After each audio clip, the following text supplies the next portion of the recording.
Alhamdulillah, asyhadu an la ilaha illallah wahdahu la syarikalah wa asyhadu anna Muhammadan abduhu wa rasuluh la nabiyya ba'da. La haula wala quwata illa billah.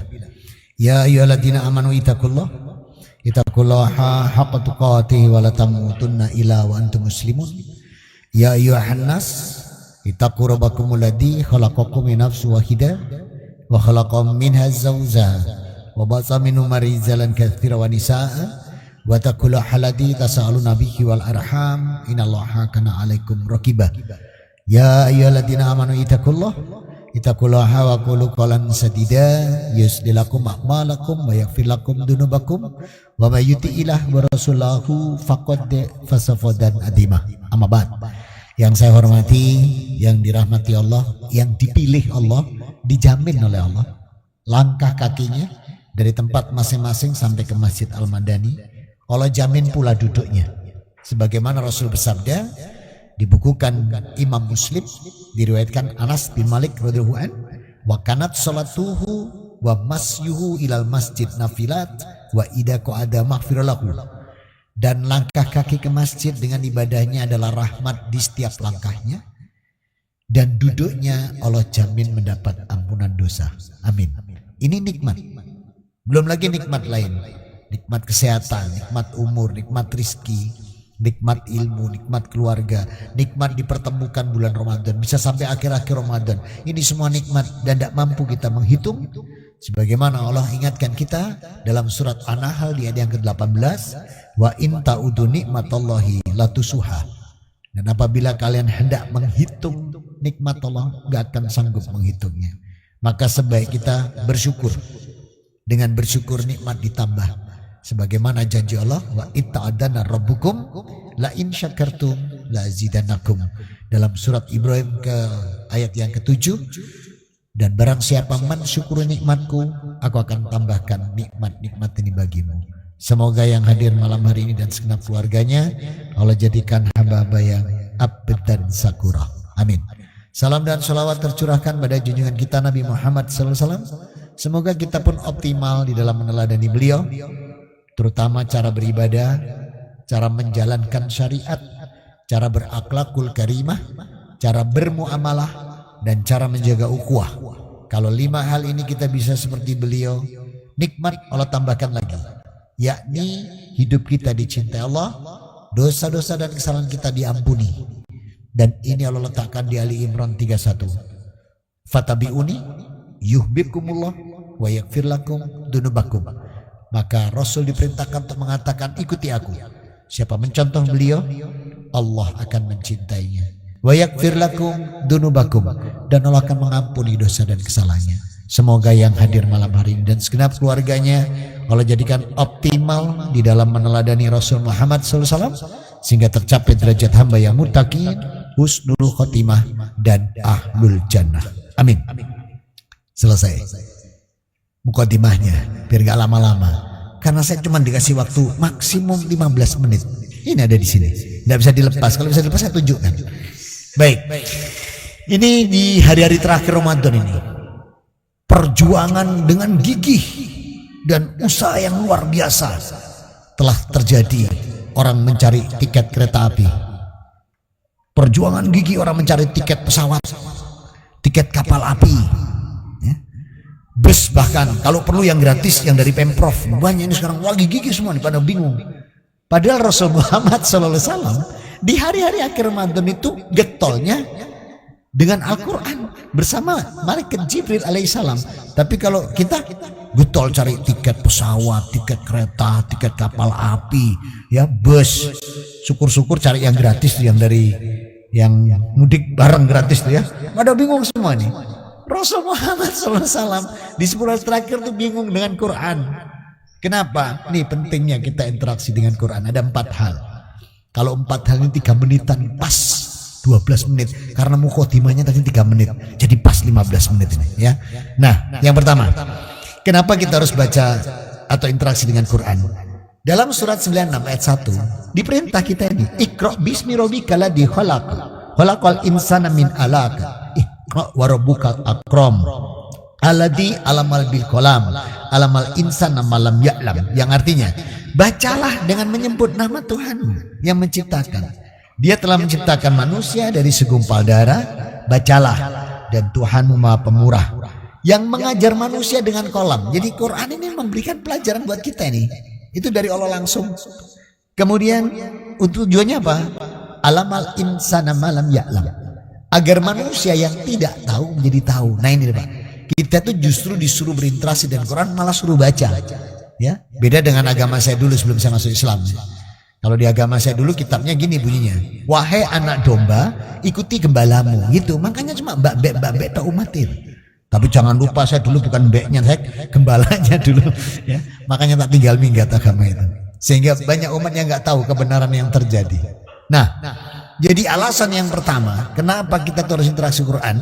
Karena diperintahkan Allah. Alamal insana malang, dari kita nggak tahu supaya kita jadi tahu. Justru Allah pengen hambanya itu mengenal dan mengetahui betul program besar Allah, bagaimana Allah ini terhadap alam semesta. Kita justru harus tahu supaya nanti kita nggak salah dalam melangkah beribadah, dinamika kehidupan, dalam bermuamalah, dalam hablum minnas, itu tidak salah. Suruh baca Quran, itu yang pertama. Pas 3 menit. Yang kedua, Quran itu nasihat. Quran itu petunjuk, Quran itu rahmat, Quran itu obat. Masya Allah. Ini Allah letakkan di surat 10, surat Yunus ayat 57. Dan yang dipanggil Allah di ayat ini bukan orang Islam. Jangan GR ya orang Islam ya. Yang dipanggil Allah itu manusia. Ya ayuhan nas, qad ja'akum mau'idatum mir rabbikum wasifa'u lima fis sudur wa huda wa rahmatal lil mu'minin. Wahai manusia, telah datang qad ja'akum mau'idah nasihat, mau'idatum mir rabbikum, langsung dari Allah Rabbmu. Hei manusia, ini aku hadirkan nasihat langsung dari aku Rabb kalian. Sifat, dia obat semua penyakit. Sifat lima fisudur, terutama penyakit hati, dengki, hasad, iri, syirik, musyrik, zum'ah, riya, semua bentuk penyakit nafsu itu obatnya di Quran. Sifat lima fisudur, obat penyakit hati. Wahuda, dan dia petunjuk. Warahmatal lil mu'minin, dan dia rahmat bagi yang mengimani. Ini alasan kedua, kenapa kita harus berinteraksi dengan Quran. Karena Quran ini penawar, Quran ini obat, Quran ini nasihat, dan Quran ini adalah petunjuk serta rahmat. Yang ketiga, kita ingat dalam Al-Baqarah 285. Amanar rasulu bima unzila ilaihi min rabbi wal mu'minun kullun amana billahi wa malaikatihi wa kutubihi wa rusuli la nufariqu baina ahadim min rusuli wa qalu sami'na wa ata'na. Rasul Muhammad beriman kepada kitab yang diturunkan kepadanya. Demikian juga kita orang yang beriman ini. Beriman pada Allah, malaikat, kitab-kitabnya, dan rasul-rasulnya. Dan ini loh bedanya orang Islam dengan umat lain. Kita itu la nufariqu baina ahadimi rusuli. Kita itu tidak pernah membeda-bedakan. Tapi kita tuh sami'na wa ata'na. Kita taat pada apa yang diucapkan Nabi Adam sampai dengan Rasul Muhammad SAW. Mengajarkan kita tauhid, beribadahnya kepada Allah. Coba kita lihat kitab-kitab yang lain. Ketika Allah turunkan kitab yang namanya Jabur, diganti Mazmur. Dikasih kitab Taurat, diganti Talmud. Dikasih kitab Injil, diganti Bible. Siapa yang ganti? Arek Dinoyo. Oh bukan Pak, itu pabrik roti Paulus. Ya. Jadi Paulus yang ganti. Bayangin. Dan pada waktu itu diberi dengan bahasa Ibrani. Maka kenapa kita harus interaksi dengan Quran? Quran ini anti distorsi. Maka Allah turunkan Quran ini dalam bahasa Arab. Dan ini Allah letakkan, saya temukan di surat 42 Asy-Syura ayat ke-7. Wa kadzalika auhayna ilaika Qur'anan Arabiyyal litundira umul qura wa man haulaha wa tundira yaumal jam'i la raiba fi fariqum fil jannah wa fariqum fisyair. Yang artinya, kami telah wahyukan kepadamu Al-Quran dalam bahasa Arab untuk memberi peringatan penduduk Mekah dan semua negeri yang ada di sekelilingnya, artinya seluruh dunia. dan memberi peringatan yaumal jam'i la raiba fih, hari berkumpul, hari di padang mahsyar, hari pembalasan itu nyata.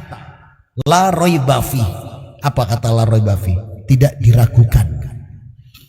Sebagian aku masukkan surga, sebagian aku masukkan neraka. Kenapa Allah turunkan ayat ini? Karena ada agama yang nggak pakai neraka. Agama saya dulu nggak ada nerakanya, Pak. Pokok percaya sih jepaplang ini surga. Ini macam daplek kayak apa juga. Ditegur sama Allah. Hari pembalasan itu ada. Sebagian aku masukkan surga, sebagian aku masukkan neraka. Di agama saya dulu nggak ada nerakanya, Pak. Makanya ditegur sama Allah di Ali Imran 24. Dalika bi anakum qululan tamassanun nar ayamam ma'dudat wa gharrakum fi dinihim makanu yaftarun. Allah berfirman, itu karena mereka mengatakan tidak akan disentuh api neraka kecuali hanya beberapa hari saja. Mereka terperdaya dengan agama yang mereka ada-adakan tuh. Makanya tak tinggal minggat, Pak. Karena agama ini buatannya dia, ternyata bukan dari Allah.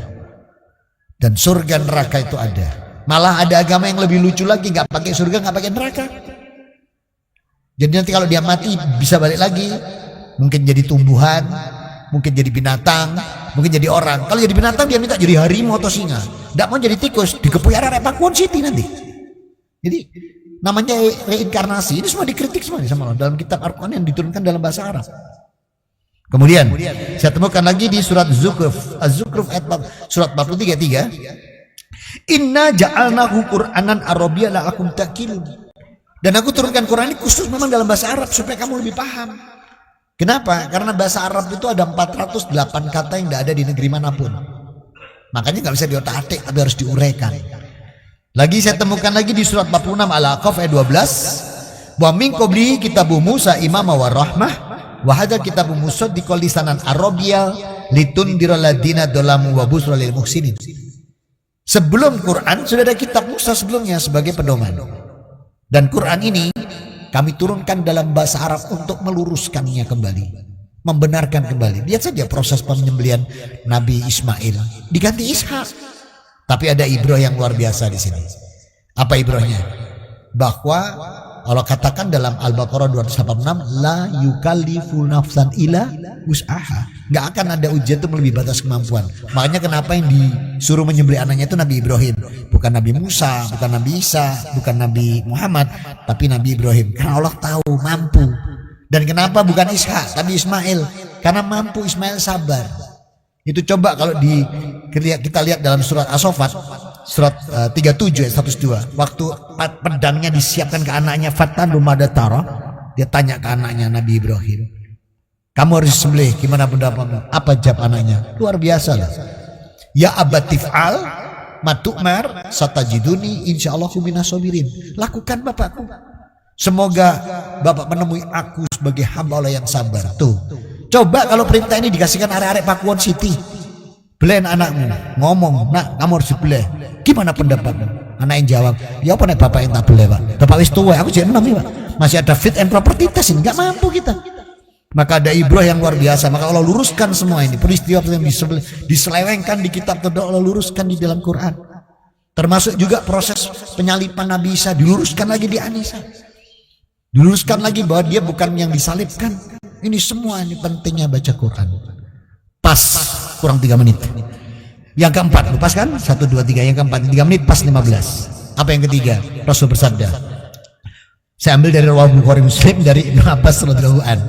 Wa idzal qira'atal Qur'ana tabta'u alif lam mim la harfum alif harfum lam harfum min harfum wa ma qira'atal Qur'ana tabta'u khair wahidatan wa khairuhu itsnain wa khairuhu tartila asra yaumin mil harfum. Masyaallah. Baca Quran itu tidak ada ruginya kata Rasul. Kalau kalian bacanya pelan-pelan salah pula, wis pelan-pelan gratul salah lah. Itu 1 huruf 1 pahala. Tapi kalau bacanya pelan-pelan benar 2 pahala 1 huruf. Baman kirotal tartila macam imam kita tadi Isa dibacakan dengan bagus itu 10 huruf. Termasuk yang mendengarkan. Yang mendengarkan juga dapat 10 kecuali imam. Selain imam. Kenapa? Lihat hadis Rasul. Ju'ilat imam liyutamabi. Imam itu panutan makmum. Fa idza kabara fakabir, fa idza qara'a fa ansit. Kalau dia takbir kamu takbir, dia baca Quran diam dengarkan. Ida kirotal Quran imanan lahu kiroatun, karena bacaan imam adalah bacaanmu juga. Nah, jadi sama-sama dapat 10 tadi satu huruf, karena bagus bacaannya. Tapi kalau salah aja masih 1. Nah, inilah kita terjebak dengan omongan iblis dan bantarnya. Hati-hati loh maca Quran. Nek kon salah gak iso malah dosa. Dibujuk iblis dan bantaranya. Iku ngono setan dasiran kopiahan. Nggak ada Pak baca Quran dan dosanya. Baca Quran salah aja loh, 1 huruf 1 pahala. Gratul padahal. Tapi jangan gini loh ya. Mim, waw, nun, ha, dal, kaf, jangan ngono jari malaikat gak iso mbok sambung titik tak bro kan gitu. Bacalah. Ini pentingnya kita baca Quran, ada 4 hal. Semoga Allah karuniakan kita semua yang hadir ini umur yang berkah, kesehatan yang berkah, dioptimalkan kita besok sampai akhir Ramadan. Dijadikan kita masuk hamba-hamba yang berada di atas Quran, sunnah dan ijma ulama yang diridhoi Allah, sehingga semua amal kita jadi amalan yang soleh, solihah, makbulah, wa mutaqabbala. Amin. Allahumma amin. Aku qouli hada. Subhanaka Allahumma wa bihamdika asyhadu an la ilaha illa anta astaghfiruka wa atubu ilaik. Alhamdulillahirabbil alamin wa fu minkum. Wassalamualaikum.